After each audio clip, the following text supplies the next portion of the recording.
आप देख रहे हैं एनबी न्यूज नेशनल और मैं हूं आपके साथ रिया राजपूत। वक्त तो चला हमारे खास बुलेटिन उत्तराखंड का, तो बढ़ते खबरों की ओर, जहां उत्तराखंड के मुख्यमंत्री पुष्कर सिंह धामी ने कहा कि मैं उन सभी को नमन करता हूं जिन्होंने जी जान से लड़ाई लड़ी और अन्याय सहा है। आपको बता दें, उन्होंने कहा कि उनके संघर्ष की वजह से ही भारत आज दुनिया के सबसे बड़े लोकतंत्र है और वहीं प्रधानमंत्री नरेंद्र मोदी के नेतृत्व में भारत का विकास उन लोकतंत्र सेनानियों के सपनों और संघर्षों के अनुरूप हो रहा है। वहीं आज भारत में हर गरीब व्यक्ति के लिए काम हो रहा है।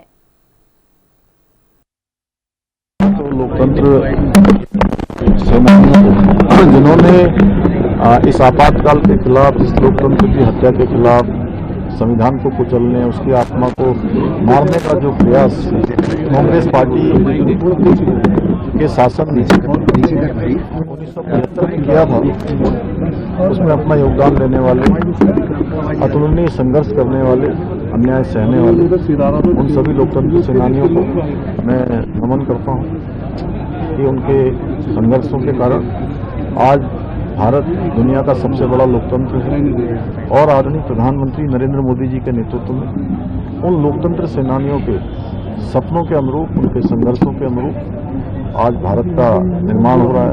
भारत में हर गरीब के लिए आज काम हो रहा है। 30 करोड़ भारतवासी आज गरीबी रेखा से बाहर निकले हैं। 80 करोड़ लोगों को आज देश में मुफ्त राशन योजना का लाभ मिल रहा है। 16 करोड़ लोगों को हर घर से नल जल मिलने का काम है। धुएं से आज हमारी माताओं बहनों को मुक्ति मिली है। पक्के मकान मिले हैं। देश की आज़ादी के बाद किसानों का वहीं कर्णप्रयाग नगरासो प्रकरण को लेकर मुख्यमंत्री पुष्कर सिंह धामी ने एक बार फिर सख्त और स्पष्ट संदेश दिया है। आपको बता दें, मुख्यमंत्री ने कहा है कि प्रदेश में कानून का राज सर्वोपरि है और किसी भी व्यक्ति को कानून अपने हाथ में लेने की अनुमति नहीं दी जाएगी। उन्होंने कहा है कि मामले में कानून अपना काम कर रहा है और दोषी पाए जाने वालों के खिलाफ नियमानुसार कड़ी कार्रवाई को की जाएगी। वहीं मुख्यमंत्री ने उत्तराखंड की सांस्कृतिक विरासत और सामाजिक सौहार्द का उल्लेख करते हुए कहा है कि ये देवभूमि सभी धर्मों और संस्कृतियों का सम्मान करती है। इसके अलावा उन्होंने प्रदेशवासियों से शांति और भाईचारा बनाए रखने की अपील भी की है।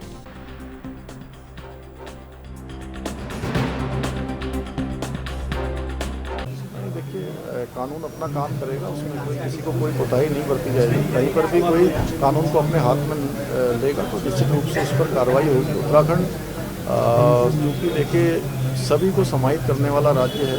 एक यहाँ की संस्कृति है, देवभूमि की अपनी संस्कृति है। 4 धाम यात्रा चल रही है, यहाँ हेमकुंड साहिब यात्रा चल रही है, आदि कैलाश यात्रा चल रही है, अनेक धार्मिक स्थलों की यात्रा चल रही है। हम सभी का स्वागत करते हैं कि सब लोग सबकी यात्रा अच्छी हो, सुरक्षित यात्रा हो। लेकिन कोई कानून अपने हाथ में लेगा तो निश्चित रूप से कानूनी जो प्रक्रिया है उसके अनुरूप कार्रवाई भी होगी। और वहीं कर्णप्रयाग के नगसारू में हुए विवाद को लेकर प्रदेश की राजनीति गर्मा गई है। आपको बता दें कि कांग्रेस ने इस मामले को लेकर राज्य सरकार और प्रशासन का कार्यप्रणाली पर सवाल उठाए हैं। देहरादून में कांग्रेस के राष्ट्रीय प्रवक्ता आलोक शर्मा ने कहा है कि प्रदेश में कानून व्यवस्था बनाए रखना सरकार की जिम्मेदारी है, लेकिन इस मामले में प्रशासन अपनी भूमिका निभाने में विफल नजर आया। आपको बता दें, उन्होंने स्पष्ट किया है कि किसी भी व्यक्ति को कानून अपने हाथ में लेने का अधिकार नहीं है। इसके साथ ही दोनों पक्षों से संयम बरतने और संवाद के जरिए समाधान निकालने की अपील की गई है। देखिए ये रिपोर्ट।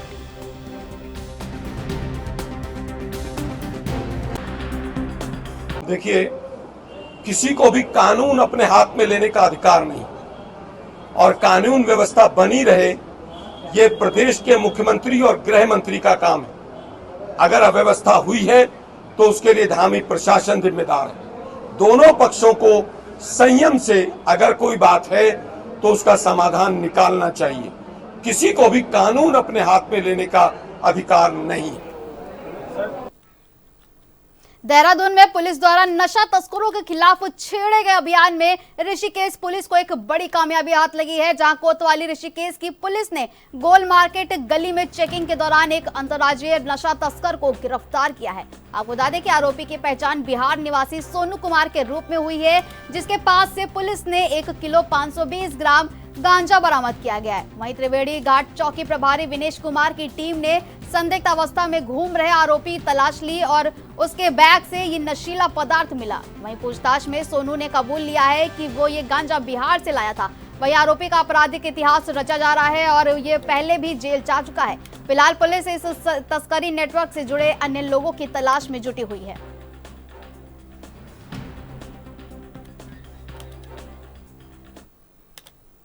लखनऊ के हालिया अग्निकांड के बाद उत्तराखंड सरकार ने प्रदेश भर में फायर सेफ्टी को लेकर बड़ा कदम उठाया। आपको बता दें कि मुख्यमंत्री पुष्कर सिंह धामी ने अस्पतालों, कोचिंग सेंटरों, मॉल, होटलों और अन्य सार्वजनिक भवनों का व्यापक फायर सेफ्टी ऑडिट कराने के निर्देश दिए हैं। आपको बता दें कि सरकार का स्पष्ट संदेश है कि जन सुरक्षा से लेकर किसी भी तरह का समझौता नहीं किया जाएगा। वहीं मुख्य सचिव आनंद बुद्धन ने कहा है सभी जिला अधिकारियों को सख्त निर्देश जारी कर जांच अभियान तेज करने को कहा है। इसके अलावा आखिर किन भवनों पर रहेगी विशेष नजर और क्या होगी कार्रवाई, देखिए हमारी एक खास रिपोर्ट।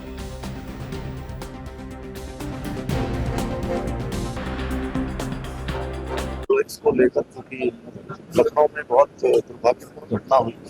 हम सबसे पहले तो उस घटना में जो भी लोग दिवंगत हुए हमारे बीच में नहीं रहे, उन सभी के परिवारजनों को उनके प्रति मैं गहरी जो है संवेदना व्यक्त करता हूँ और भगवान से प्रार्थना करता हूँ भगवान उनको अपने श्री चरणों में स्थान दे और उनके पारिवारिक जनों को इस कठिन समय में इस दुख को सहने की शक्ति प्रदान करें। और इसको देखते हुए राज्य के जो हमारे ऐसे कॉम्प्लेक्स हैं, ऐसे स्थान हैं जहाँ पर बड़ी बिल्डिंगें हैं, उन सभी का सेफ्टी ऑडिट और जो हमारा अग्निशमन विभाग है उस विभाग को विशेष रूप से सारी जो है समीक्षा करने के लिए, सारी उसकी चेकिंग करने के लिए कल बैठक में निर्देश दिया गया है, जिससे कि आने वाले समय में सभी चुनौतियों से निपटा जाए और समाधान बाहर हो सके। उत्तराखंड का खराब करने की कोशिश की जा रही है, ईमेल आ रहे हैं लगातार। तो वहीं उत्तराखंड भाजपा ने चुनावी तैयारियों को लेकर अपनी गतिविधियां तेज कर दी हैं। आपको बता दें कि भाजपा प्रदेश मुख्यालय में पार्टी के 22 प्रकोष्ठों की महत्वपूर्ण बैठक आयोजित की गई है, जिसमें मुख्यमंत्री पुष्कर सिंह धामी, प्रदेश अध्यक्ष महेंद्र भट्ट और कई वरिष्ठ नेताओं ने हिस्सा लिया है। वहीं बैठक में संगठन को और अधिक सक्रिय बनाने तथा आगामी कार्यक्रमों की रणनीति पर विस्तार से चर्चा की गई है। इसके अलावा महेंद्र भट्ट ने बताया है कि चुनावी दृष्टि से सभी प्रकोष्ठों को ये सक्रिय किया जा रहा है और अक्टूबर तक के कार्यक्रमों की रूपरेखा तैयार कर ली गई है। इसके अलावा उन्होंने कहा है कि जल्द ही विभिन्न जिलों में भी प्रकोष्ठों की बैठकें आयोजित की जाएंगी और भाजपा सामाजिक गतिविधियों के साथ साथ अपने चुनावी अभियान को भी मजबूत करने में जुटी हुई है। देखिए, भारतीय जनता पार्टी के 7 मोर्चे और उत्तराखंड का 22 प्रकोष्ठ है। मोर्चों की बैठक के बाद आज हमारे 22 प्रकोष्ठों की बैठक थी। प्रकोष्ठों की गतिविधियां भी बड़ी महत्वपूर्ण होती हैं। सामाजिक क्षेत्रों में अलग अलग आयाम होते हैं, उन क्षेत्र जुड़े हुए लोग भारतीय जनता पार्टी जुड़े, इसके लिए प्रकोष्ठों का गठन किया हुआ है। हमने चुनाव की दृष्टि से सभी प्रकोष्ठों को एक्टिव किया हुआ है और सभी प्रकोष्ठों के कार्यक्रम हमने अक्टूबर माह तक के कार्यक्रम बनाने हैं। अभी हमारे प्रकोष्ठों की जिला स्तरीय जो कमेटी है उसकी बैठकें अलग से होंगी। जो 4 स्थानों पर हम लोग करेंगे, रुद्रपुर, काशीपुर, हरिद्वार और देहरादून, 4 स्थानों पर हमने 6 प्रकोष्ठ अलग से बुलाए हैं, जिसमें तब जिला संयोजक और जिले के 2 सह संयोजक भी उस बैठक में उपस्थित रहेंगे। पूरी तरह पार्टी चुनाव के लिए तैयार है और अपने हर प्रकोष्ठ को जो चुनावी गतिविधियों के साथ साथ सामाजिक। इसी के साथ ही उत्तराखंड में पर्यटन को नई ऊंचाइयों पर ले जाने के लिए पर्यटन विभाग लगातार नए कदम उठा रहा है। आपको बता दें कि राज्य सरकार अब पारंपरिक पर्यटन के साथ एडवेंचर टूरिज्म को भी बढ़ावा देने की दिशा में काम कर रही है। वहीं पर्यटन सचिव धीराज सिंह गरवाल ने बताया है कि वर्ष भर पर्यटन गतिविधियों के संचालन के लिए विशेष कैलेंडर जारी किया गया है, जहां उन्होंने कहा है कि टोंस नदी में रिवर राफ्टिंग के नए क्षेत्रों की पहचान कर ली गई है और जल्द ही वहां पर्यटकों के लिए गतिविधियां शुरू की जाएंगी। इसके अलावा गंगोत्री क्षेत्र में स्नो लिफ्टिंग टूरिज्म विकसित करने की योजना पर भी काम चल रहा है और सरकार का उद्देश्य पर्यटन के नए अवसर पैदा कर स्थानीय रोजगार बढ़ाना और उत्तराखंड को एडवेंचर टूरिज्म का प्रमुख केंद्र बनाना है। और और साथ ही साथ आपने देखा होगा सूर्या देवभूमि चैलेंज के नाम से ट्रेल रनिंग भी हम लोगों ने करवाया था, तो उसको भी इसमें सम्मिलित किया है। और जितने भी एक्टिविटीज़ हम लोग सारे जनपदों में हम लोग करते हैं, चाहे हम नेशनल उसके पैराग्लाइडिंग गेम्स की बात करें, एक्यूरेसी गेम्स की बात करें, चाहे उस कंपटीशन की बात करें या राफ्टिंग के संबंध में हो, इसके संबंध में डिटेल में हम लोगों ने पूरे वर्ष का एक कैलेंडर जारी किया है। और नए क्षेत्रों को खोलने की भी बात कर रहे हैं हम लोग, कि जैसे टोन्स रिवर है, और जिसके बारे में बहुत सारे लोगों को जानकारी नहीं है, क्योंकि जितने भी लोग आते हैं आपके रिवर राफ्टिंग के लिए वो गंगा में ही आते हैं या शारदा में जाते हैं, और बरसात के समय में कोसी में जाते हैं। तो ये एक नया एरिया हम लोग खोल रहे हैं, जो टोन्स को एक नेशनल इंटरनेशनल लेवल में उसको डेवलप करने जा रहे हैं। तो इसमें विदेशों से भी एक्सपर्ट्स हमारे आए थे और उन्होंने पूरे एरिया को रेकी किया है। तो नया क्षेत्र हम लोग उसमें खोलेंगे, और एडवेंचर को फोकस करते हुए बोर्ड में बहुत अच्छे एकेश्वर विकासखंड मुख्यालय में आयोजित क्षेत्र पंचायत यानी बीडीसी बैठक उस समय चर्चा का विषय बन गई जब कई जिला स्तरीय अधिकारियों की अनुपस्थिति पर जनप्रतिनिधियों ने कड़ी नाराजगी जताई है। आपको बता दें कि बैठक में सड़क, पेयजल और विकास कार्यों से जुड़ी समस्याओं को प्रमुखता से उठाया गया। वहीं कांग्रेस नेता कविंद्र इष्टवाल ने अधिकारियों की गैर मौजूदगी पर सवाल खड़े करते हुए कहा कि जिम्मेदार अधिकारियों के बिना ऐसी बैठकों का उद्देश्य पूरा नहीं हो सकता। इसके साथ ही उन्होंने जल जीवन मिशन की योजनाओं में खामियों का आरोप भी लगाया है और इस पर मुख्य विकास अधिकारी अशोक जोशी ने आवश्यक दिशा निर्देश भी जारी किए हैं।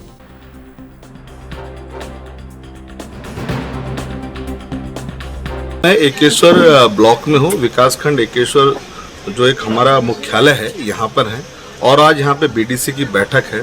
बीडीसी की बैठक में जिला स्तर के अधिकारी नहीं आए हुए हैं, और ये पहली बार नहीं, पहले भी कई बार हुआ है। खाली जेई लेवल के जेई जो कर्मचारी हैं यहाँ पर आए हैं, और यहाँ पे जो जनप्रतिनिधि हैं उनकी शिकायतें जेईओ से कई बार हो चुकी हैं, लेकिन उसका कोई निस्तारण नहीं हो पा रहा है।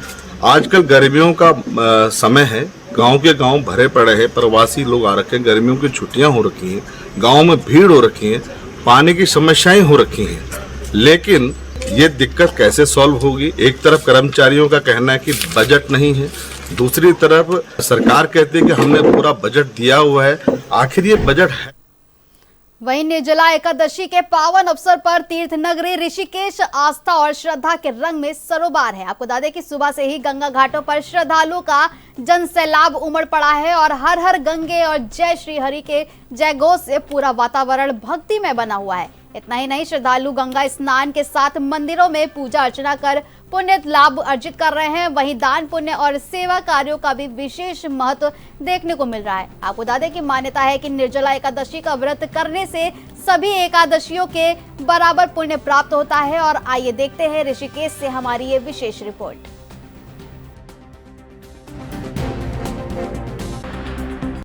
निर्जला एकादशी का पावन पर्व है।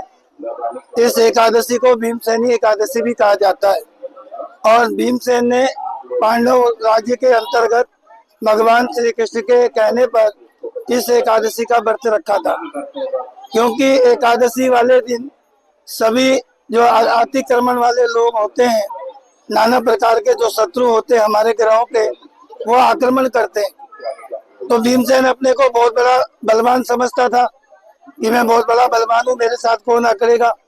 तो भगवान ने कहा ठीक है, जाओ उन शत्रुओं को मार। वो ज्यादातर नदी किनारे घूमते हैं। तो भीमसेन आया गंगा के तट पे, सुबह से शाम तक बिना खाए पिए गदा लेकर घूमता रहा। कहने लगा आज मैं उन शत्रुओं को मारूंगा। एकादशी का दिन पड़ा, जिसके कारण भीमसेन जब घूमता रहा, शाम तक कोई शत्रु नजर नहीं आया। भगवान को बोला, भगवान यहाँ तो कोई है नहीं। कह रहे नहीं आएंगे अभी। जब सूर्यास्त हो गया, द्वादशी लग गई, बोला महाराज आज आपने मुझे भूखा मार दिया। कह रहे तूने आज एकादशी का व्रत रखा। सरकारी खर्चों में पारदर्शिता बढ़ाने और वित्तीय अनियमितताओं पर रोक लगाने की दिशा में अल्मोड़ा में एक महत्वपूर्ण पहल शुरू की गई है। आपको बता दें कि विकास भवन में 7 दिवसीय विशेष कार्यशाला का आयोजन किया गया है, जिसमें विभिन्न विभागों के अधिकारियों और कर्मचारियों को वित्तीय नियमों, प्रतिक्रियाओं और लेखक प्रबंधन से जुड़ी जानकारी दी जा रही है। इसके अलावा कार्यशाला का उद्देश्य सरकारी वित्तीय व्यवस्था को अधिक प्रभावी, जवाबदेह और पारदर्शी बनाना है। आपको बता दें कि महानिदेशक लेखाकार मोहम्मद परवेज आलम ने कहा है कि प्रशिक्षण के माध्यम से वित्तीय प्रबंधन को और मजबूत किया जाएगा।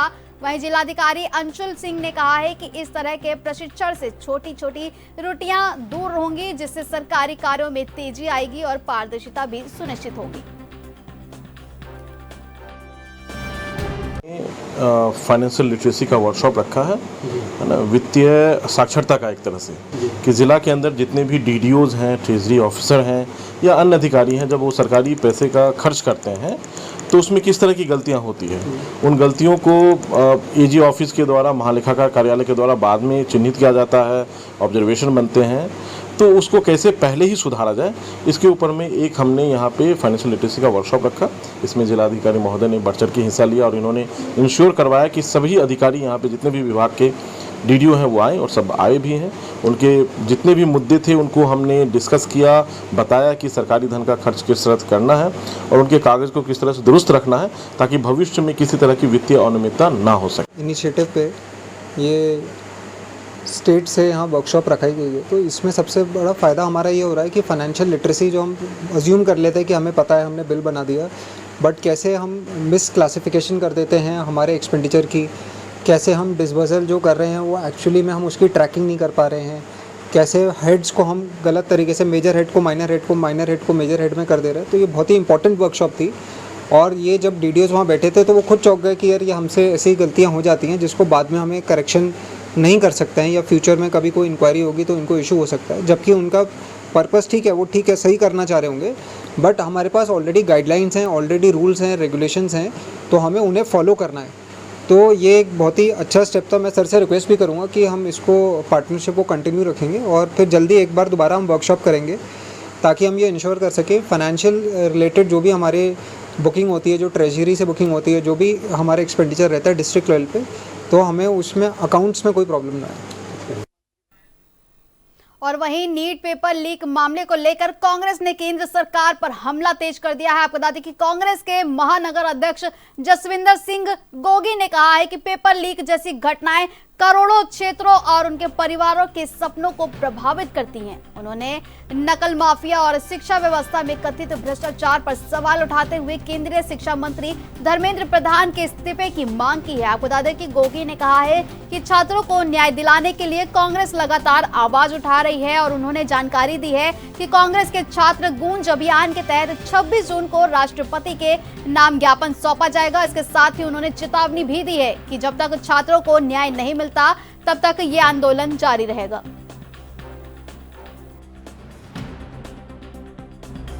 पेपर लीक की बात हम लोग कर रहे हैं यहाँ पे, तो एक पेपर लीक जब होता है तो सिर्फ परीक्षा लीक नहीं होती, इसमें करोड़ों लोगों के सपने टूटते हैं, पूरे परिवार के सपने टूटते हैं। और जो नकल माफिया और भ्रष्टाचार के कारण जो ईमानदारी से परीक्षा बच्चा कर रहा होता है, सबसे ज्यादा पीड़ा उसको होती है। इन तमाम बिंदुओं को लेकर हमारी प्रेस वार्ता है, और हम चाहते हैं धर्मेंद्र प्रधान का इस्तीफा होना चाहिए। इसी जो हमारे पूरे देश में अखिल भारतीय कांग्रेस कमेटी का कार्यक्रम छात्रों की गूंज को लेकर पूरे जिलों में, पूरे देश में कार्यक्रम चल रहा है। इसी कार्यक्रम को लेकर हम 26 तारीख को राष्ट्रपति जी को ज्ञापन भी प्रेषित करेंगे धर्मेंद्र प्रधान जी के इस्तीफे को लेके। और ये हमारे जब तक सभी वहीं मॉनसून के मद्देनजर उत्तराखंड सरकार ने राज्य के पर्वतीय और दुर्गम इलाकों में खानात आपूर्ति की कमर कस ली है। वहीं भारी बारिश और भूस्खलन के कारण अक्सर होने वाली राशन किल्लत को देखते हुए सरकार ने जुलाई, अगस्त और सितंबर माह का राशन समय से पहले ही दूरस्थ क्षेत्रों तक पहुंचा दिया है। आपको बता दें कि आगामी 1 जुलाई से उपभोक्ताओं को 3 महीने का राशन एक साथ अग्रिम रूप में वितरित किया जाएगा। इसके साथ ही 4 धाम यात्रा मार्गों पर स्थित जलों में किसी भी स्थिति से निपटने के लिए पर्याप्त बफर स्टॉक सुनिश्चित किया गया है, ताकि यात्रियों और स्थानीय निवासियों को किसी तरह की असुविधा ना हो। आपको बता दें कि सरकार का पूरा ध्यान ये सुनिश्चित करने पर है कि प्राकृतिक आपदा के समय भी आम लोगों की खाद्य सुरक्षा बाधित ना हो। देखिए, मानसून को लेकर के हम लोगों ने 3 माह का राशन पर्वतीय जनपदों को पूर्व में ही भेजना प्रारंभ कर दिया। लगभग सभी हमारे खाद्यान्न गोदामों में 3 माह का राशन पहुंच रहा है और हम 1 जुलाई से 3 माह का राशन, जुलाई, अगस्त, सितंबर एक साथ हम वितरण करेंगे और उम्मीद रहेगी कि हम जुलाई में ही 3 माह का राशन पूरा वितरण सुनिश्चित कर लेंगे। मुहर्रम के पावन अवसर पर शांतिपूर्ण और सौहार्दपूर्ण माहौल में संपन्न कराने के लिए गदरपुर थाना परिसर में अमन कमेटी की महत्वपूर्ण बैठक आयोजित की गई है। आपको बता दें कि बैठक में पुलिस प्रशासन, विभिन्न विभागों के अधिकारी, जनप्रतिनिधि, समाज सेवी और क्षेत्र के गणमान्य नागरिक शामिल हुए। वहीं अधिकारियों ने त्योहार के दौरान कानून व्यवस्था बनाए रखने और सभी आवश्यक सुविधाएं सुनिश्चित करने पर जोर दिया है। वहीं समाज के प्रबुद्ध लोगों ने भी आपसी भाईचारे और सहयोग की भावना के साथ मुहर्रम मनाने की अपील की है। आखिर बैठक में क्या अहम बातें सामने आई हैं और प्रशासन की क्या तैयारियां हैं, देखिए ये रिपोर्ट। मुहर्रम के पर्व पे सभी जितने भी हमारे ताजिए के जो संचालक होते हैं, जो इनको तैयार करते हैं, पीस अमन कमेटी के जो अध्यक्ष हैं, इन सभी को यहाँ पे बुलाया गया था। इसमें लगभग हमारे जो 15 बड़े ताजिए हैं इस बार और 13 से लेके 20 तक छोटे होंगे। पूरे जो मार्ग में है, जो मार्ग जो स्टार्ट होगा हमारे थाने से स्टार्ट होगा और ये पूरा करबला केला खेड़ा में जाके समाप्त होगा। इसमें हमारे द्वारा पुलिस का जो फोर्स है वो पूरे जुलूस के आगे पीछे दाहिने और बाएं रहेगा। और इसमें जो इलेक्ट्रिसिटी का जो एक क्वेश्चन आ रहा था अभी कि इसको चालू ना रखा जाए, तो उसमें हमने जे हिसाब से अनुरोध किया कि उस टाइम जो 11 से 1 बजे का जो समय है उस टाइम विद्युत जो है आपूर्ति उसको बंद रखा जाए। एक पानी का इशू आ रहा था कि जो करबला तक जाने का जो रास्ता है उसमें एक नदी बीच में पड़ती है, उसका जो फ्लो है थोड़ा ज़्यादा तेज़ है, तो उसमें भी डैम के संचालकों से बात की जाएगी और उसका पानी के फ्लो को कम किया जाएगा। और पुलिस और प्रशासन पूरा जो है, जितने भी हमारे मुस्लिम समुदाय के जो भाई बंद हैं उनके साथ दिल और जान से इसमें सम्मिलित रहेगा। ट्रैफिक को लेकर क्या दिक्कत? ट्रैफिक में जितने भी जो हमारे डाइवर्जन पॉइंट्स हैं वहाँ देखिए, जैसा कि आपको मालूम है कि मुहर्रम जो है एक गमी का त्यौहार है, एक शौक़ का त्यौहार है। तो इसमें यही दिशा निर्देश थे कि ताजियों की हाइट जो है ज़्यादा नहीं की जाए, एक 10 फीट जो है मुकर्रर की गई है और उसमें लाइट जो है वो 11 बजे से 1 बजे तक जो है शट डाउन रहेगा और पुलिस की व्यवस्था जो है, पुलिस जो है साथ साथ जुलूस के रहेगी। बस यही हमारी मांग थी और वहाँ केला खेड़ा में जाकर उन्हें जो है वो संपन्न हो जाता है जुलूस। तो मेरा निवेदन यही है, जो नौजवान तबका है, कि वो मोटरसाइकिल पर कोई भी खुले साइलेंसर वाली मोटरसाइकिल या कोई भी स्टंट टाइप का ना करें और दूसरे धर्मों का विशेष जो भी अगर रास्ते में कोई धार्मिक स्थल पड़ता है तो बहुत लिहाज करें, उसका जो है सम्मान करें और बहुत शांति से जो है जुलूस को ले जाकर संपन्न करें।